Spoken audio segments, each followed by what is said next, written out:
12 март Башкорт дәүләт университетында туган телләр буенча Төньяк Көнчыгыш олимпиаданың йомгаклау этабы үтә.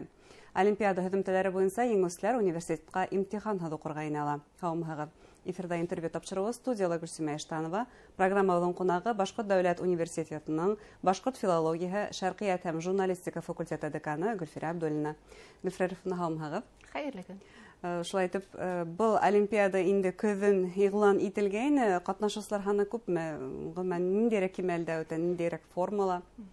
Был Төньяк Көнчыгыш олимпиадаһы безнең республикабыз өчен генә түгел, хәтта Рәсәй кимәлендә лә шәп, зур яңалык дип әйтергә кирәк.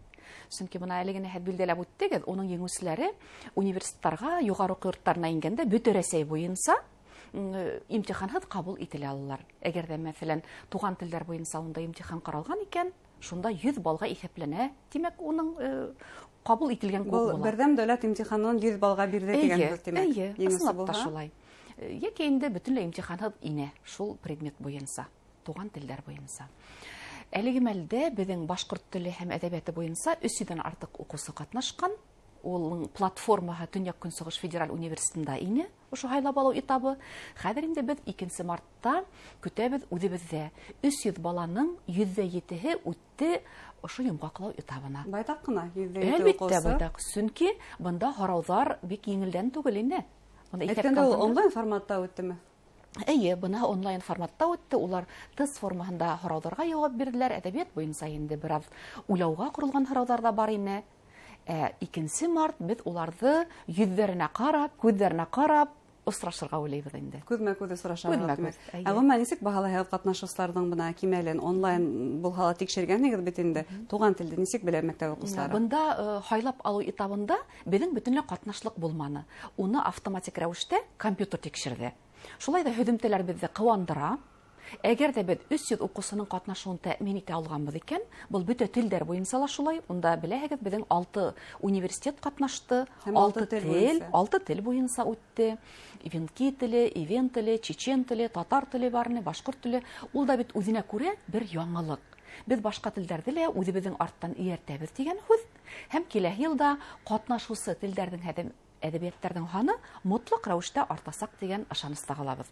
Был олимпиада әгәр дә университетка имтиханһыз укырга ине мөмкинлеге бирә икән, ул бары тик башка дәүләт университетына гына Башкортстанда катнашасы. Юк, әлбәттә юк.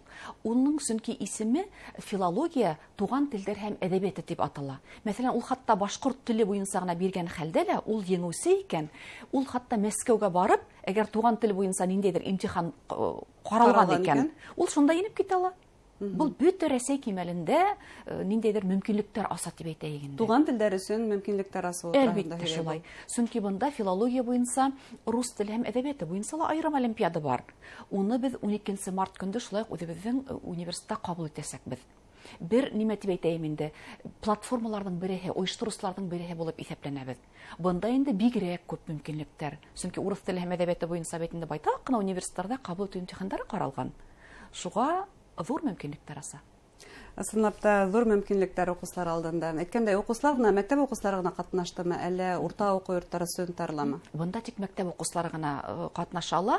Гомумән без дә уйлагайнык 10-11 класслар гына тәкъдим итәрбез дип. Безнең республиканың укытучылары шул тиклем харанулар, әйдәгез безнең 7-9 класс балалары нык өметләнеп онда гариза бирде. Без белмәнек 10-11 класс өчен генә дип. Шуннан без өстәмә рәвештә һораулар төзеп, хәзер инде 4 класс өчен оештырдык. Әлбәттә, бул да дәртләндерүче сараларның береһе, чөнки әгәр бала 7 класстан филология һәм туган тел фәне белән кызыксына икән, ул инде артабан да үзе өйрәнә дигән һүз. Әйткәндә, бына бүген туган тел көне һәм ошо уңайдан туган телләр буенча, башкорт теле буенча төп кадрдар әзерләүче факультетта, гомумән университетта был байрам ничек билдәләнә, ничек үтә? Бұл байрамды біз күптән әзерләнеп көтеп йөрибез. Иң беренче сиратта, әлбәттә, онлайн рәвештә уку безнең бераз бәкәлгә һуга. Шулай да студентларыбыз дәртләнеп, онлайн форматта флешмоб шигъри сылбыр оештырып ибәрделәр. Белүегезчә, безнең факультетта әллә күпме милләт вәкилләре укый. Әгәр дә игътибар итһәгез, социаль селтәргә без инде һала башланык. Үзебезнең шигъри сылбырды төркмән телендә, әйтәйек, унда төрек телендә, татар телендә, башкорт һәм башка телләрдә Салават Юлаевның Уралым шигырен һалдык. шул тиклем рух менән, башкорт теленә ихтирам менән һәм үҙләренең теленә игътибар менән башкарылып сыккан шигъри сылбыр был. Был студентлар үҙләре тәрҗемә иттеме был шигырьне? Үҙләре. Менә без буның менән нимә әйтергә теләйбез? Башка телләрне ихтирам итер өчен һин иң тәү чиратта үҙеңнең телеңә игътибар менән һәм ихтирам менән карарга бурыслыһың. Менә шул максатты без күҙеңдә тотып, ел һайын ошонда шигъри сылбыр оештырабыз.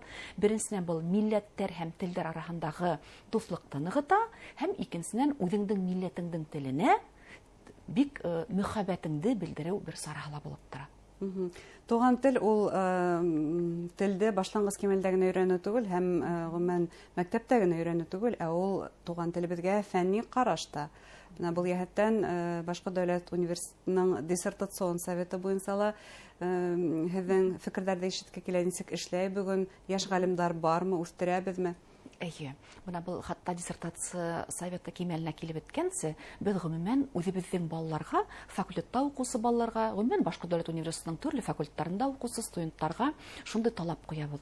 Улар беренче курстан ук гыйльми мәкаләләр яза башлай. Барыбер да бит инде улар курс эшләрен башкаралар, сыгарылыш квалификация эшләре каралган уку программаһы буенча. Шуның өчен уларның һәр береһе гыйльми мәкалә язу маһирлыгына ия булырга тиеш. Улар бит әле фәнни стилдә өйрәнәләр. Фәнни стилдә өйрәнәләр. Ул кирәк. Беренчедән үзен шәхесмен дип һанаган кеше грамоталы язырга һәм һөйләү телендә матур итеп үзенең фикерен yetkерә белергә тиеш. Без ошо фикердә студентларга һеңдерә барабыз. Һин әгәр дә әйтәйек берничә телдә үзеңнең фикереңне матур, анык, аңлаешлы итеп yetkерә алаһың икән, димәк һиңә фәнгә генә юл асылмай, ә гомумән дөньяга юл асыла. Шуның өчен бына курс эшләренә әзерлек кимәле буларак инде ошо мәкаләләрне язалар. Без ошо рәвешле Европаның белем бирү стандартларына тура килтерергә тырышабыз студентларны. Улар тәүдә бакалавриат кимәлендә белем алалар, уннан һуң инде магистратурага укырга инәләр, артабан үзләренең фәнни эшмәкәрлектәрен аспирантурала дәвам итәләр. Буның өчен бөтә шарттар да тудырылган, хатта бюджет урындар да бар безнең аспирантурала. Инде диссертация советының үзебезнең Башкорт дәүләт университеты базаһында булу ул гомумән һөенечле күренеш. Һәм зур мөмкинлек студентлар өчен. Шулай. Белгечләр Әлбиттә, бер кайда ла сыкмаенса, ошонда диссертацияңды яклай алу, ул әлбиттә бик һәйбәт. Беренче сиратта без буны башкорт теле һәм әдәбияты буенча зур казаныш дип исәпләйбез.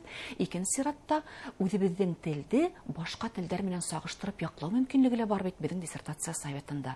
Әйтик, башкорт һәм инглиз телләрен, башкорт һәм кытай телен, башкорт урыс телен, буны нинди мөмкинлекләр асыла безнең аспирантлар алдында. Димәк, буны тел гыйлеменең әле өйрәнелмәгән өлкәләре ошо башка телләр белән сагыштырып өйрәнү, я тагыла нинди өйрәнелмәгән өлкәләр бар тел гыйлемендә? Тел үзенең бер генә урында тормай. Ул динамикалы күренеш дип әйтәйек. Шуга безнең җәмгыятебез үсә икән, безнең телебездә терминнар менән байый, яңа лексемалар менән байый. Шуның өчен диссертацион кимәлдә тикшерелмәгән безнең лексиканың аерым тармактары бар икән, рәхим итһендәр, аспирантларның алдында әле актарылмаган сидәм ята. Инде башкорт теле күптән өйрәнелеп беткән дип фикер йөрткәндәр өчен рәхим итегез, башка телләр менән сагыштыру мөмкинлеге бар. Әлбәттә, әйткәндә буны һеҙ Европа кимәленә еткерү тинегеҙ, күптән түгел шунда яңылык булды. Дөнья вузларының иң яҡшылар исемлегенә Башҡортостандың 4 юғары уҡыу йорто инде, һәм уларҙың араһында Башҡорт дәүләт университеты бар. Бына был нимә тураһында һөйләй? Әйе. Классик университет буларак, Башҡорт дәүләт университеты бына ошондай рейтингларда ул халыҡ-ара кимәлдәге, бөтә Рәсәй кимәлендә булһын, бер ҡасан алдыңғылыҡты биргәне юҡ. Әлбиттә, нефть, мәҫәлән, техник университеты үҙҙәренең өлкәһендә, үҙенең тармағында һәр ваҡыт ул алдыңғы буласаҡ. Авиация университеты ла шулай уҡ буласаҡ. Ә Башҡорт дәүләт университеты ул бөтә өлкәләрҙе лә үҙ эсенә алған юғары уҡыу йорто булараҡ, ошо алдыңғылыҡты ҡулдан ысҡындырмай. Беҙҙә медицина генетикаһы ныҡ үҫешкән. Ул бит донъяуи кимәлдә хәҙер күтәрелә. Беҙҙең әллә күпме гранттар яулана физика-техника йүнәлеше буйынса. Бына әле генә физика-техника институтының директоры, йәш кенә егет, 40 йәшкә лә етмәгән уның директоры, Францияға барып, 1-2 ай бына үҙенең белемен камиллаштырып ҡайтты.